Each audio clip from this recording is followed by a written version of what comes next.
Okay mga master, bali papakita ko lang sa inyo kung paano mag-tapping ng para sa ating convenience outlet. Okay. So ito guys yung ating dalawang linya, yung ating live at yung ating neutral. Ayan. So bali sasabit lang natin dito yung ating wire para ganda yung ating spacing. Ayan. So strip lang natin dito.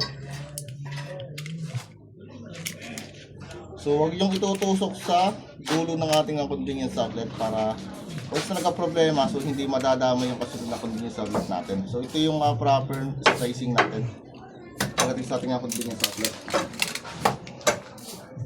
Ito lang. So ipapantay nyo lang kung saan tayo dito.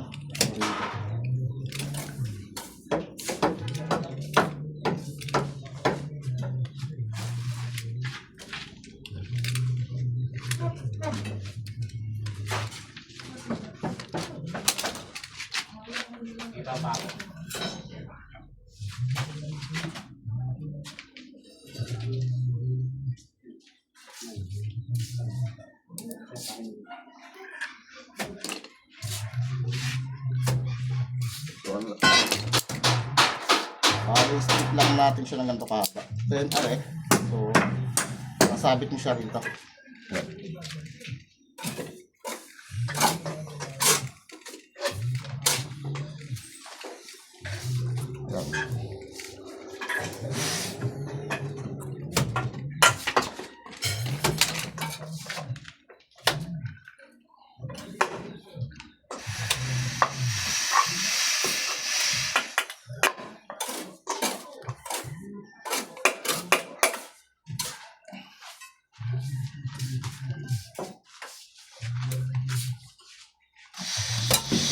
Kabila naman.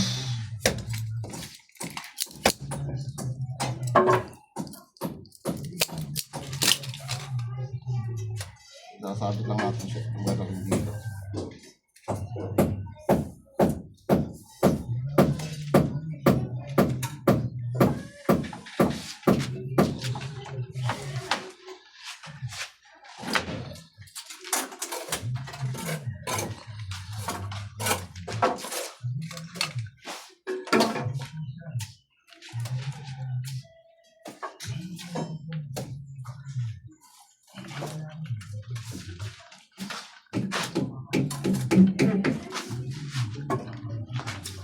Yan, so sukatan nyo lang siya dito.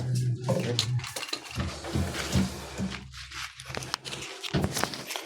So ganito dapat mga master yung ating yan. So ganito yung tamang pag-tapping ng ating para sa ating convenience outlet. So bali nakasabit lang dito sa ating wire. So nakaparallel po yan. So ang kagandahan dito mga master, isa paganting isa lang ginawa natin na hindi natin tinusok to sa ating convenience outlet na isa hindi tayo kakaroon ng problema. Once na nasira yung ating convenience outlet dito, so hindi madadama yung ating kasunod. So ito yung proper ng pag-tapping pagdating sa ating convenience outlet. So nakaparallel po siya. Then regarding mga master sa ating pagtitape, so iaayon lang natin yung ating pag-tapping. Kung naka-counterclockwise, so ganun din yung ating ikot ng ating electrical tape.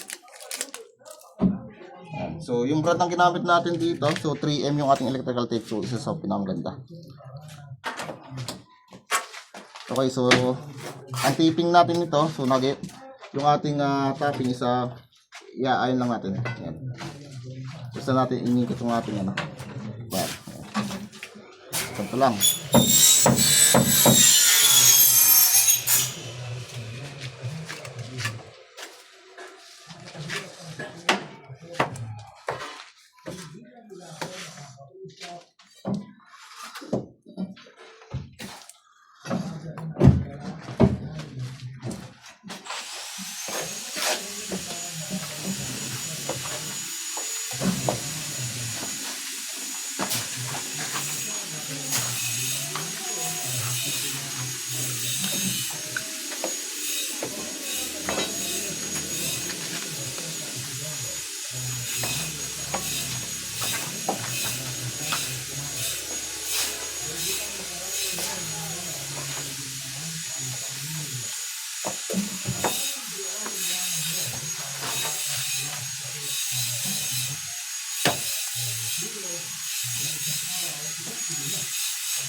Yun.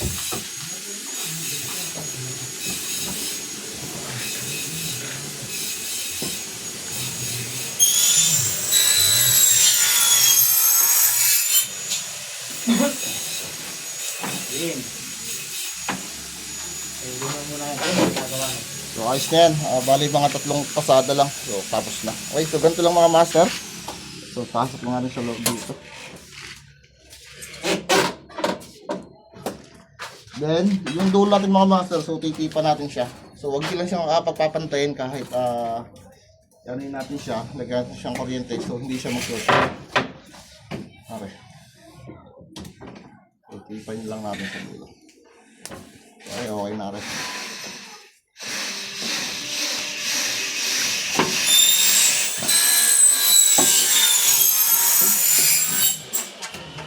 Then sa kabila.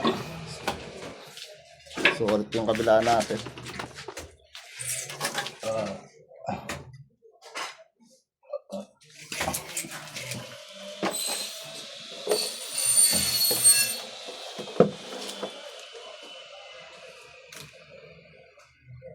Ititip lang natin doon niya.